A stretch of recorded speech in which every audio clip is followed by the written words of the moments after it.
Evangelio de Lucas y al capítulo 11, donde estamos comentando en nuestro estudio del Evangelio, en este momento, el Padre Nuestro.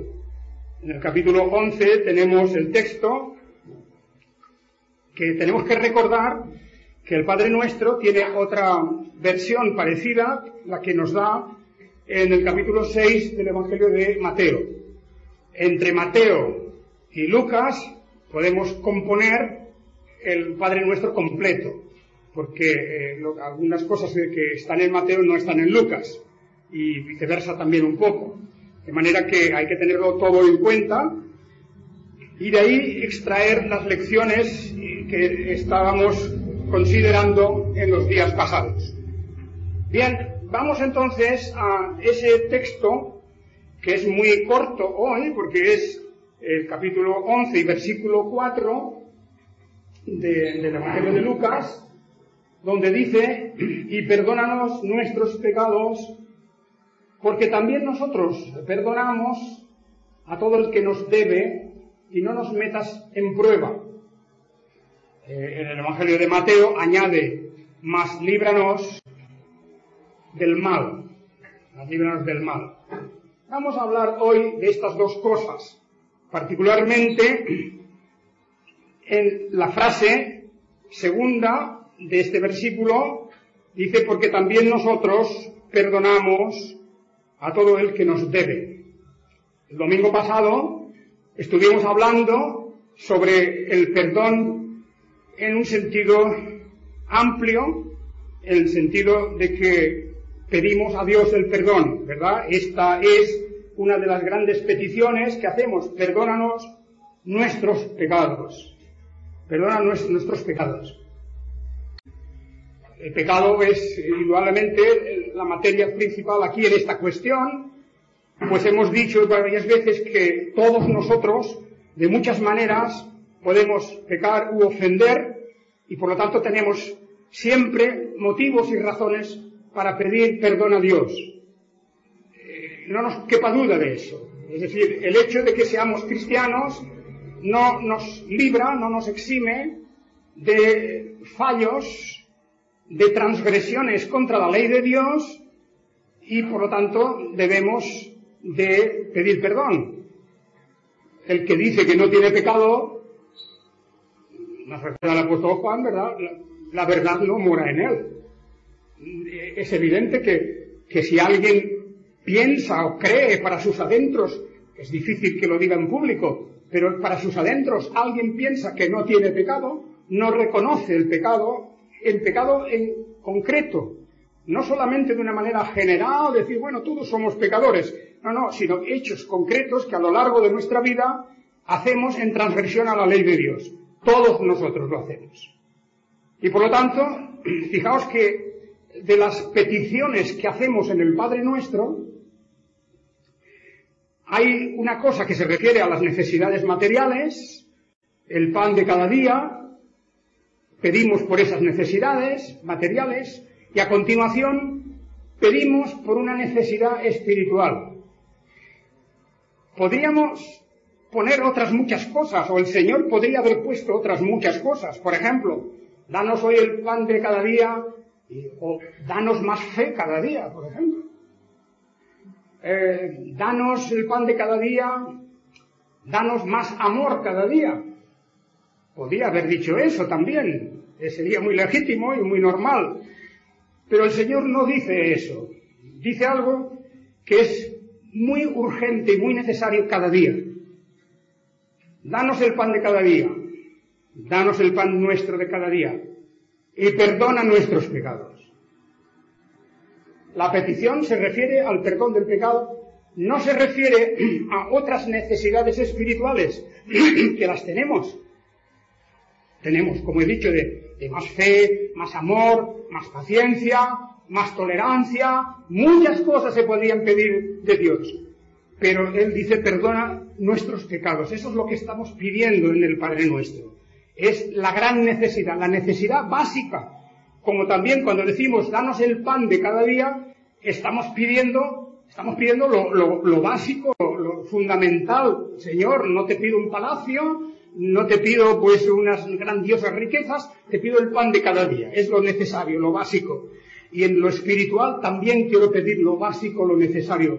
Perdona nuestros pecados. Y de eso ya comentábamos el otro día. Y lo importante que es el reconocernos ante Dios en la calidad de lo que somos.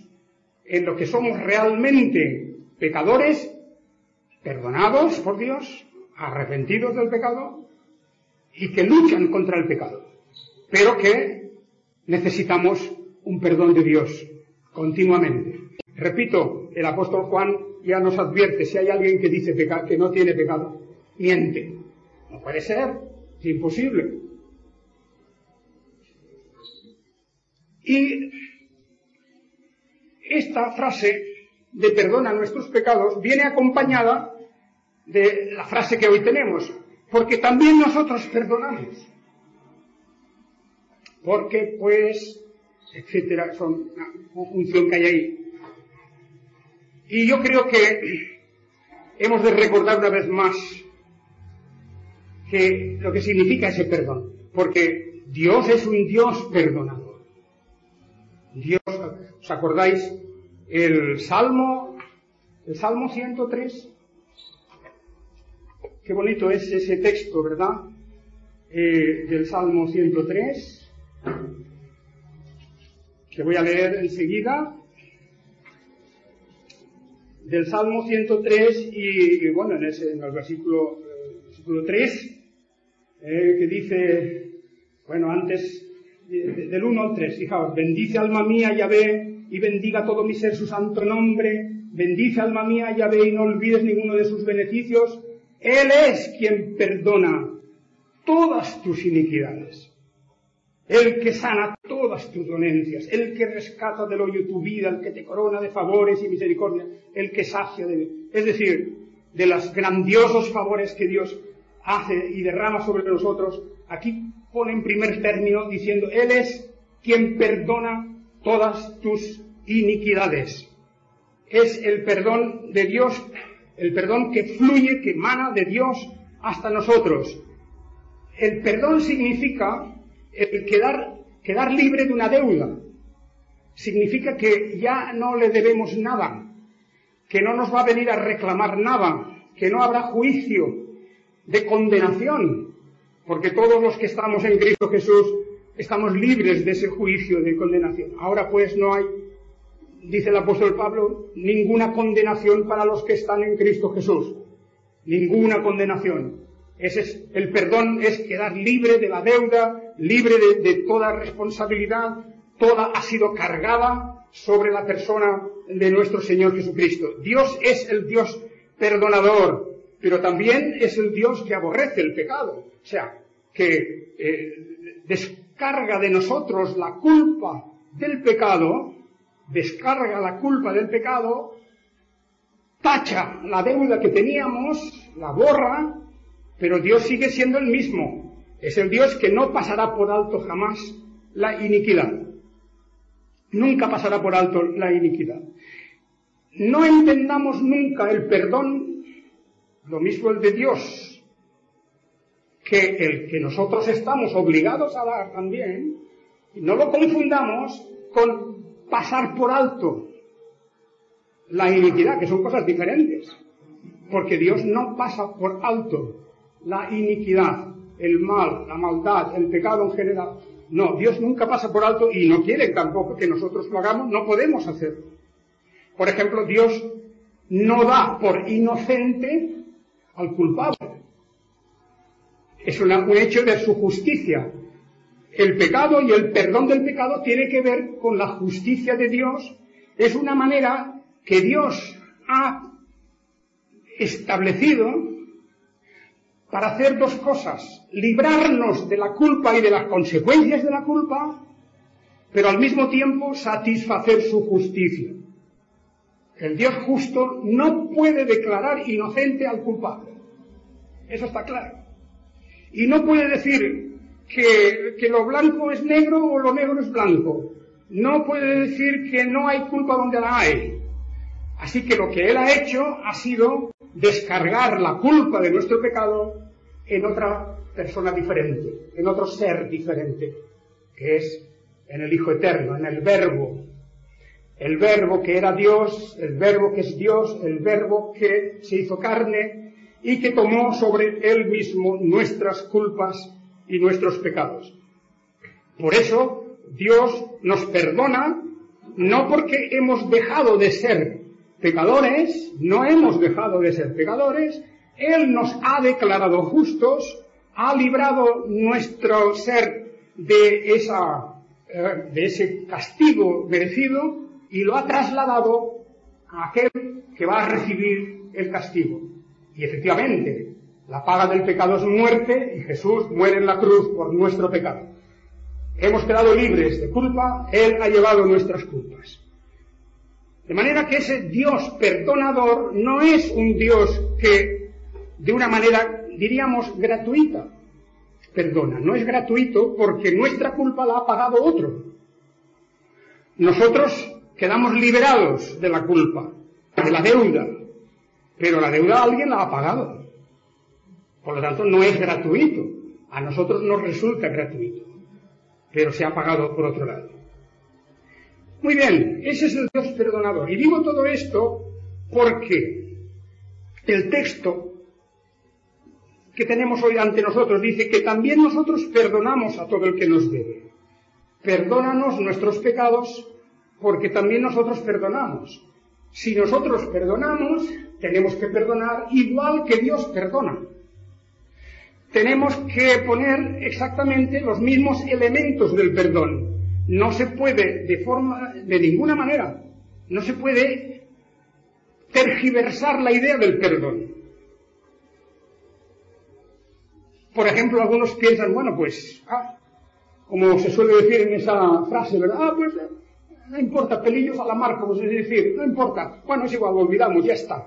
No, si ha habido pecado, el pecado se debe tratar de una manera como Dios la trata. Se trata a través de esa forma de hacer justicia, de esa manera que Dios tiene de obrar cuando actúa y cuando obra en nuestro propio beneficio. Bueno, pues aquí tenemos que hemos de considerar de qué manera nos perdona. Porque Dios, cuando hace el perdón, Él pone una condición al perdón. Sin esa condición no hay perdón. ¿Debe quedar eso claro? ¿Debe quedar claro? Bueno, pues vamos a decir esto, que Dios perdona cuando hay arrepentimiento. Dios perdona en relación con el arrepentimiento. Y ahora hablaremos de eso más extensamente, porque el arrepentimiento también es algo extraordinario también. Porque, ¿qué ocurre? Que Dios, igual que dice el salmista, nos dice que Dios es el que perdona todas nuestras iniquidades, el mismo salmista nos va a mostrar enseguida, porque vamos a ir enseguida un momento al Salmo 51, nos muestra que Él conoce muy bien lo que es el arrepentimiento. El arrepentimiento. No hay arrepentimiento, no hay perdón. Ojo, eso es importante. Eso en cuanto a Dios. Dios no perdona si no hay arrepentimiento. Eso está clarísimo. Porque dice, arrepentíos y si no, de cierto moriréis. Y lo mismo que Dios, también nosotros. Porque dice, también nosotros perdonamos al que nos debe, al que nos ha hecho un daño, al que nos ofende, o al que ha cometido un pecado del que nosotros hemos sido perjudicados. Pues ese perdón nuestro tiene que ser una copia, un calco del perdón de Dios. Y repito, si no hay arrepentimiento, no puede haber perdón. Es más, nosotros no estamos autorizados, no se nos permite a nosotros perdonar si no hay arrepentimiento auténtico, verdadero y genuino. No podemos perdonar. Porque Dios no perdonará a aquel que no se ha arrepentido de su pecado. Y por otra parte, dice aquí, nosotros perdonamos. Nosotros perdonamos. Sí, claro que debemos de perdonar, pero fijaos que en el fondo de todo, el pecado, todo pecado es un pecado primero contra Dios. Antes que nada, antes que la ofensa contra mí mismo, el pecado es un pecado contra Dios. Y aquí os invito a que miréis el Salmo 51. El gran Salmo 51. El ejemplo de lo que ocurre en la vida de David. Y dice, en el versículo 4, dice, contra ti solo he pecado, y he hecho lo malo delante de tus ojos. Fijaos qué frase. ¿Os acordáis que el Salmo 51 dice, tiene relación, como pone la nota arriba, el Salmo de David, cuando el profeta Natán vino a él después de que se había llegado a Betsabé. Se había llegado a Betsabé, pero para eso tuvo que mandar matar a su marido Urías el hitita. Primero, de manera que hubo un crimen,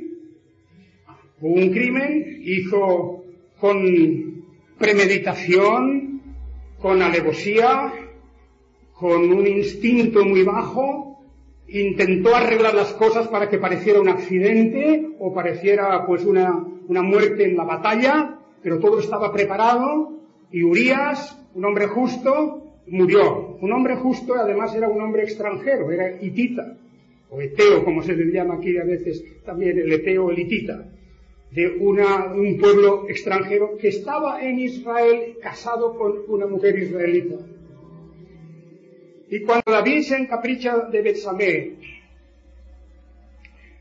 urde todo aquel plan para que Urías muera. De manera que el pecado se vería primero contra Urías, claro, porque hace que muera Urías. Y luego, enseguida, toma a su mujer que, de una manera falsa, ha quedado viuda. Todo ese pecado que ha perjudicado a esa familia, a ese hombre que ha muerto, eso dice el propio David, contra ti solo he pecado. Porque ese pecado, antes que ser un pecado contra Urías, era el pecado contra Dios. Era una transgresión de la ley de Dios. De manera que todo pecado es una ofensa a Dios primero. Por eso nosotros no podemos perdonar a la ligera. ¿Entendéis? No podemos decir, bien hermano, pues ya está todo olvidado y se acabó. Hombre, ¿cómo que eso? ¿Y Dios? ¿Qué piensa Dios? ¿Ha habido arrepentimiento? ¿Ha habido una reparación del daño? Reparación del daño.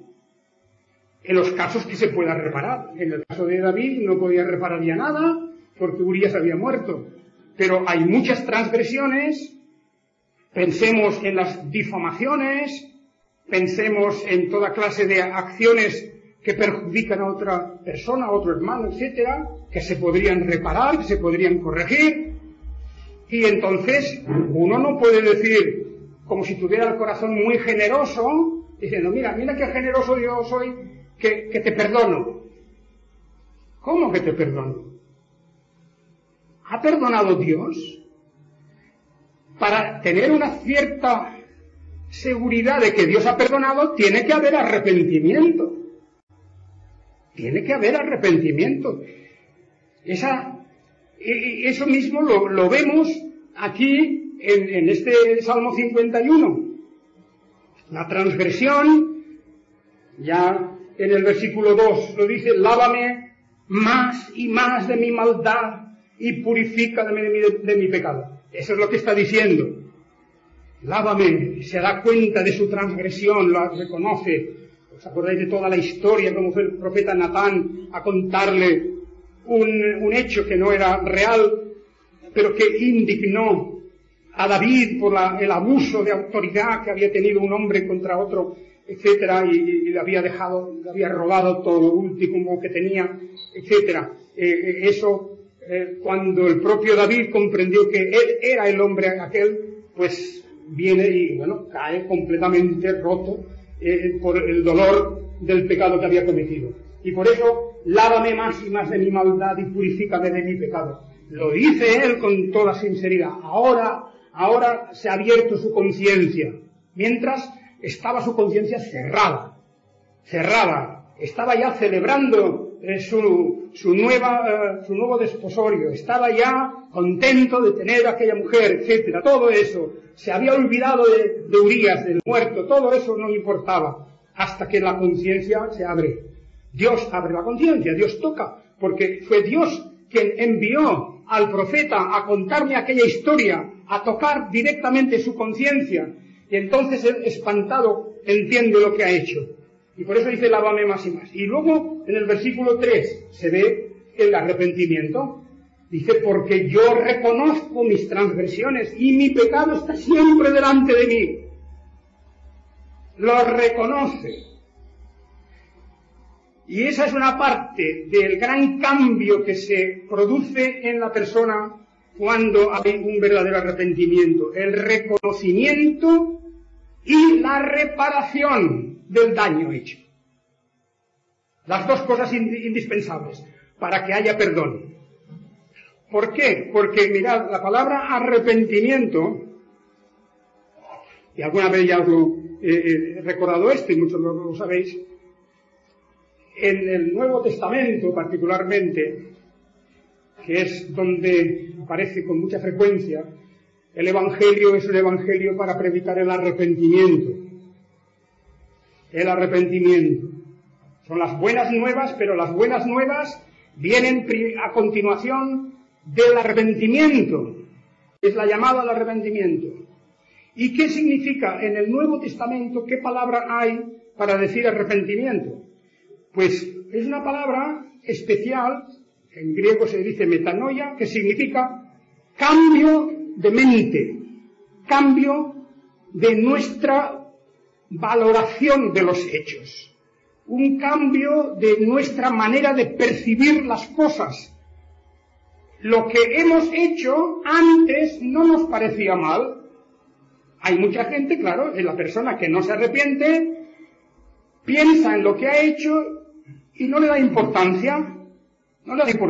Pues no, y no tiene remordimiento, no sufre por eso, le parece que bueno, todo es relativo, en fin, lo que sea, ha hecho un daño, pero su mente está encallada y encallecida, no piensa. Entonces, viene el arrepentimiento. Ahora explicaremos cómo viene el arrepentimiento. Viene el arrepentimiento y se produce un cambio de mente. Lo que antes no veíamos como malo, ahora de repente nos damos cuenta. Es lo que le ocurre aquí al salmista. En el Salmo 51 le ocurre esto. Él ve que ahora de repente ha cometido una cosa terrible. Ha destrozado una familia, ha quitado la vida a un hombre, se ha apoderado de su mujer, en fin, ese desastre, todo, y ahora parece como si estuviera como queriendo desaparecer de este mundo, porque la carga que lleva en su conciencia es demasiado grande, y por eso está pidiendo, mi maldad está delante de mí todo el tiempo, contra ti solo he pecado y he hecho lo malo delante de tus ojos. Y ahora se ha producido el Salmo 51, es el salmo de una persona arrepentida de verdad, y hemos de tomar este salmo como un modelo del arrepentimiento. Es un modelo de arrepentimiento. La persona de verdad arrepentida está diciendo así, aquí no hay excusas, no hay justificación, no hay una especie de relativismo como diciendo, sí, pero es que yo esto, lo otro, aquello no tenía, yo no mandé del todo que lo mataran, en fin. Bueno, ¿cómo que no? Todo eso era auténticamente la iniquidad más grande que David cometió en su vida. De manera que arrepentirse es esencial. De manera que lo que antes veíamos como indiferente o incluso bueno, nos parece que estaba bien, que teníamos razón, ahora de repente nos damos cuenta que es malo. Se ha producido un cambio de mente, una metanoia de la mente, nuestra manera de valorar y pensar, y al verlo de otra manera, caemos ante Dios y reconocemos y confesamos nuestro pecado. Y si hemos hecho daño moral o daño material o cualquier forma de daño a otro hermano, a otra persona, iremos a pedir su perdón sinceramente. Y entonces dice el Padre Nuestro, pues entonces podéis perdonar. Podéis perdonar. Porque Dios también nos ha perdonado cuando nos hemos arrepentido. Sin arrepentimiento no hay perdón. Y ahora, casi ya para terminar, nos queda abrochar esto, porque alguien podría decir, ojo, si yo me he arrepentido, algún mérito he hecho para que Dios me perdone. ¿Alguien podría pensar eso? Como diciendo que el arrepentimiento, si es la base para que el perdón, porque sin arrepentimiento no hay perdón, yo me he arrepentido, por lo tanto, ¿qué mérito tengo, verdad? Qué buena persona soy, al final he reconocido mi pecado. Claro, eso sería una aberración tremenda, porque si alguien quiere sacar mérito del hecho del arrepentimiento, es que tampoco no ha entendido lo que es el pecado primero, y no ha entendido la propia impotencia del pecador para dar un primer paso. Por ejemplo, David, si Dios no hubiera enviado a Natán a explicarle aquella historia tan impresionante y tan injusta, si no hubiera sido por eso, David continuaba tan tranquilo. Su mente estaba bloqueada, encallecida. No había en manera alguna de hacerle despertar por sí mismo. Fue Natán enviado por Dios, porque Dios, que amaba a David, le envía a alguien que dice, vas a contarle esa historia, vas a sacudir su mente, vas a sacudirle su mente, sus emociones, su sentido del pecado, y tiene que obrar su efecto. Y efectivamente, eso es lo que ocurrió en el caso de David. Pero hay más, hay un poquito más. Y es que el arrepentimiento, hermanos y hermanas, el arrepentimiento no es un acto de nuestra voluntad. Nosotros no nos arrepentimos o nos hemos arrepentido de nuestro pecado cuando nos place. No es un acto que decimos, pues bueno, ya vale, me arrepiento. Esto de arrepentirse en la fe cristiana y según la Biblia no es como mucha gente entiende el arrepentimiento, que no tiene nada que ver con la justicia de Dios ni con nada. Fijaos vosotros, por poner un ejemplo muy directo, es de que tenemos hoy, lo vemos aquí, una serie de terroristas que han matado a personas que después de unos años en la cárcel escriben una carta diciendo, pues es que me he arrepentido de lo que hice. Y sin más, dicen, bueno, se ha arrepentido, pues ya puede salir de la cárcel. Lo dejan. Eso es un arrepentimiento que solamente tienen que escribir unas líneas en un papel y decir, pues sí, me he arrepentido. Aquí no se ve nada. Es más, esa carta ni se la envían a las familias de las víctimas, ni nada. Eso se queda allí en un despacho. Pues sí, este señor se ha arrepentido y ya puede salir. Nosotros no hablamos de esos arrepentimientos, eso es una broma. Eso es una broma. El arrepentimiento de un pecador no puede salir de su propio corazón. De manera que está bloqueado. Y por eso la gracia de Dios, que es al final la única explicación de todo, la gracia de Dios hace posible que recibamos también la posibilidad de arrepentirnos. Hechos capítulo 5 y versículos 31 y siguiente. Dice, Hechos 5:31 en concreto, dice en este discurso, dice, el Dios, el 30 dice, el Dios de nuestros padres resucitó a Jesús, a quien vosotros matasteis colgándolo en un madero, a este exaltó Dios con su diestra como príncipe y salvador, para dar a Israel arrepentimiento y perdón de pecados. Fijaos, Dios hace lo que hace para dar a Israel arrepentimiento y perdón de pecados.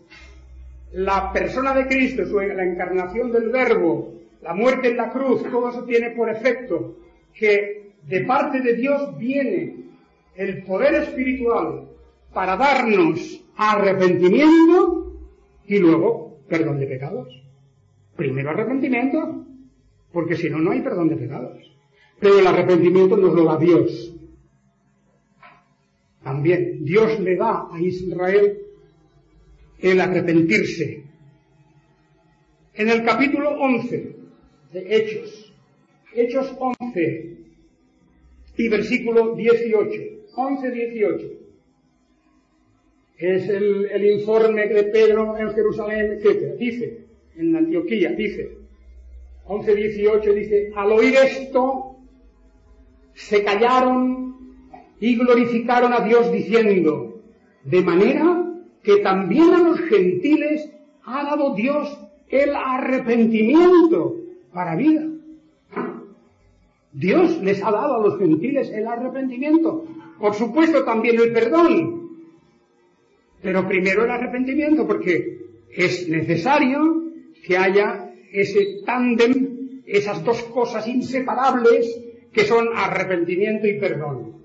Y cuando Dios ve al pecador humillado delante de él, arrodillado delante de él, llorando sus pecados, confesando sus pecados, ansioso de reparar el daño que ha hecho, cuando eso ocurre, entonces Dios dice, bien, te perdono. Y nosotros igual. Porque no podemos perdonar si no hay arrepentimiento. Es más, estaríamos haciendo nosotros mismos una ofensa a Dios. ¿Quiénes somos nosotros para perdonar si no hay arrepentimiento? Cuando Dios no lo hace. Nosotros no podemos perdonar si no hay arrepentimiento auténtico, sincero, demostrado y con la reparación debida. Eso es el verdadero perdón. Y por eso decirte, claro, como nosotros también perdonamos al que nos debe. Muy bien. Seamos siempre generosos en perdonar a quien se haya arrepentido. Nada más que eso. Esa es la norma. Incluso en la carta a los Romanos, Romanos capítulo 2, versículo 4, nos dice, oh menosprecias la riqueza de su benignidad, de su tolerancia, de su longanimidad, ignorando que la benignidad de Dios te guía al arrepentimiento. La benignidad de Dios te guía al arrepentimiento. La benignidad de Dios te guía al arrepentimiento.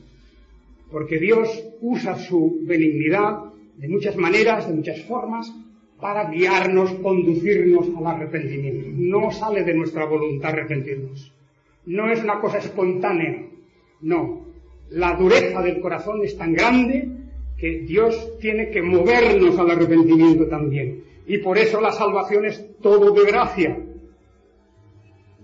El arrepentimiento, la fe, el creer, por lo tanto, el abrazar los beneficios que tenemos en Cristo Jesús. Todo es de gracia. Todo está en sus manos. Bien, hermanos, ya terminamos. Esto es lo que quiere decir el Padre Nuestro. Fijaos vosotros que no podemos ir a la ligera cuando leemos el Padre Nuestro. Pensemos en estas cosas, porque aquí tenemos algo glorioso. Y por esto, y aquí sí que termino, por esto, en el Evangelio de Mateo, termina el Padre Nuestro con una exaltación de la soberanía de Dios. Porque tuyo es el reino. Tuyo es el reino. Termina el Padre Nuestro con una exaltación de la soberanía de Dios. Porque tuyo es el reino. Tuyo es el reino. Y la gloria. Y por todos los siglos. Tuyo es el reino y la gloria. Es una forma de decirnos, tú eres el Señor soberano. Son tus leyes. Es la práctica de tu justicia. Todo eso es lo que importa. Eso, realmente. Y por eso nosotros creemos sinceramente en esa grandeza de la soberanía de Dios.